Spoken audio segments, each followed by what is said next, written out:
Fala galera, aqui é o professor Jiraya com mais uma super videoaula explicando as progressões geométricas. As progressões geométricas, assim como as progressões aritméticas, são sequências de razão constante. A diferença é o modo de calcular a razão. A razão da PG é calculada através da divisão entre o termo e o seu antecessor. Como assim? Q igual a A2 dividido por A1, ou o terceiro termo dividido pelo segundo, e assim por diante. Alguns exemplos de PG. No exemplo A razão vai ser 6 dividido por 2, 3. No exemplo B, meio dividido por 1, meio. No exemplo C, 5 dividido por 5, 1. No exemplo D, menos 2 dividido por 1, menos 2. E no exemplo E, 0 dividido por 2, 0. Quando a razão é maior que 1, a PG é crescente, pois seus termos aumentam, como no exemplo A, 2, 6, 18. Quando a razão está entre 0 e 1, a PG é decrescente, pois seus termos diminuem, como no exemplo B, 1, meio, 1 quarto. Quando a razão é igual a 1, a PG é constante, pois seus termos não variam, como no exemplo C, 5, 5, 5. Quando a razão é menor que zero, ou seja, negativa, a PG é alternada, pois os termos vão alternando o sinal, como no exemplo D, 1, menos 2, 4, menos 8, 16.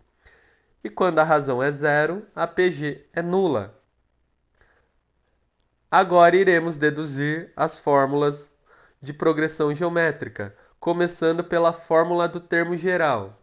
A ideia é que vocês vejam e entendam a dedução, mas é claro que se você precisar deduzir essa fórmula durante a prova, você está em apuros. Vamos partir da definição de razão, que é um termo dividido pelo anterior. Eu vou pegar o A1 e passar multiplicando para o outro lado. Nessa equação, eu vou pegar o A2 e passar multiplicando para o outro lado. Assim, vamos obter A2 igual a 1 vezes Q, A3 igual a 2 vezes Q, o A4 é igual a 3 vezes Q. O próximo passo é trocar o A2 por A1 vezes Q, e assim obtemos que o A3 é A1 vezes Q quadrado. Vamos repetir o truque. No lugar do A3, vamos trocar por A1 vezes Q quadrado. Dessa forma, o A4 igual a 1 vezes Q ao cubo. Eu quero que vocês prestem atenção que, para eu calcular o terceiro termo, a razão está ao quadrado. Para calcular o quarto termo, a razão está ao cubo. O número que eu elevo à razão é sempre um número menor do que a posição do termo que eu quero calcular.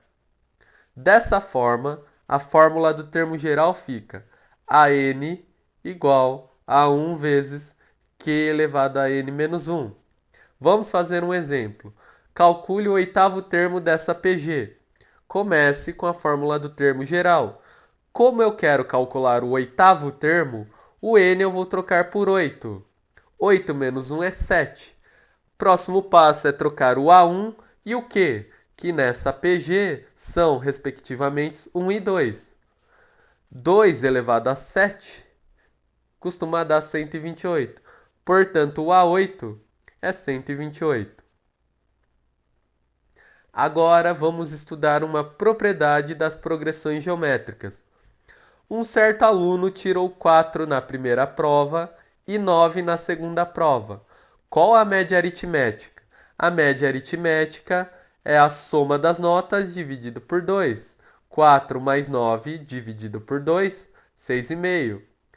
Mas também existe outro tipo de média, a média geométrica. A média geométrica é calculada da seguinte forma: eu multiplico as notas, 9 vezes 4, 36, e tiro a raiz quadrada, 6. É por isso que as progressões geométricas têm esse nome, pois elas possuem essa propriedade. Como assim? A cada 3 termos consecutivos, o termo do meio ao quadrado é igual ao produto dos termos das pontas. Por exemplo, se minha PG tem termos ABC, o termo do meio, que é B, elevado ao quadrado, é igual a vezes C. B quadrado igual a vezes C. Vamos aplicar essa propriedade. Obtenha x de modo que essa sequência seja uma PG. Quem é o termo do meio? O termo do meio é x, portanto, x ao quadrado é igual ao produto dos outros dois termos. Façam a distributiva, vamos cortar o x quadrado e dessa forma o x igual a 3. Se o x é igual a 3, minha PG fica 1, 3 e 9. O primeiro termo é 1 e a razão é 3. Como escrever três termos em PG de forma inteligente? Ao invés de escrever A1, A2, A3 ou ABC, eu vou escrever da seguinte forma: x dividido por q, x e x vezes q. Por que isso é uma forma inteligente? É uma forma inteligente, pois assim eu só preciso descobrir duas coisas: o valor de x e o valor de q. De forma análoga, se eu quiser escrever 5 termos em PG, eu vou adicionar um termo de cada lado. Próxima propriedade. Observe essa PG. Ela tem 9 termos. O que acontece se eu multiplicar o primeiro com o nono termo? Vai dar 1024. E se eu multiplicar o segundo com o oitavo termo? Também dá 1024. E se eu multiplicar o terceiro pelo sétimo? Também vai dar 1024. Por que isso acontece? Porque isso é uma propriedade da PG. Se eu multiplicar dois termos e a soma das suas posições for a mesma, o valor é o mesmo. Como assim? 2 mais 8, 10. 1 mais 9, 10. 3 mais 7, 10. Portanto, esse produto é o mesmo. De forma análoga, A4 vezes A6, A5 vezes A5 também dá 1024, pois 4 mais 6, 10. 5 mais 5, 10.